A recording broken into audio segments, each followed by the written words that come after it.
Kakching Assembly Constituency gi manung channa leiba mapham kayada Paver block technology Sijinnaduna Lambi shemjillakhiba adu lakliba February asidagi Amuk hanna makha chathaba Houragani haina Kakching AC gi MLA Mayanglambam Rameshwar na phongdorakli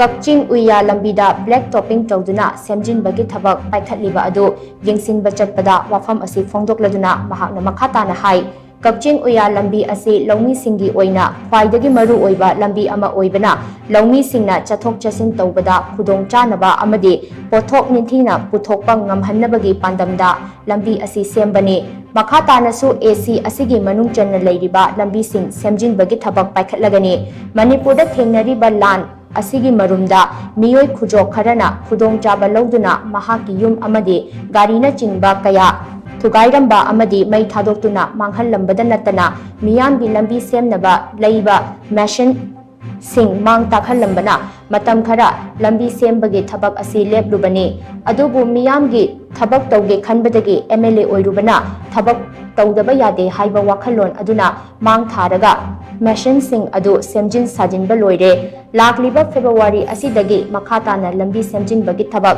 pakhatpa Houragani lambi semjin bagi thabak asigi ahanba tangkakta Panjawdagi Turel Wangu Pauraga DSA ground taba lambi Kha Manipur College dagi Khongnang Mari Phangba lambi Sora Bazar dagi Chingkhong Phaubagi lambi na chingba sing asi Paver block technology Sijinnaduna Semba Houragani hainasu mahakna makhatana phongdokhi Kakching da continuously akoina Paver block technology da Kakching town ni manuka projagi da uta tharamba lambi matam da irang thopadagi matam khara lepu bani maramdi hairiba irang aduda akoigi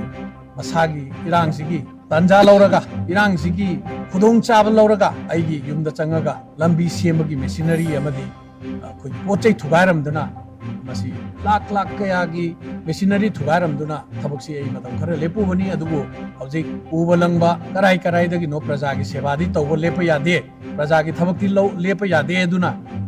tan honara kana machinery semjillaganda February 1st week dagi Kakching kendra gi manungda lairiba samna harda Kha Manipur College dagina khonang mari phangba adagi akoigi Panjaw dagina Turel Wangu taba DSA ground taba asiguma maru oiba Soragi Bazar dagina Ching Makhong Phauba sumba maru oiba mapham sing koi Paver block thaba Houragani ireng bangi laikon da Paver block thaba Houragani adu Kakching kendra gi manungda leiba lambi singsi yaragadi hanak term sigi manungda ayamba Paver block tharaga loisin ba hebisi ai target ni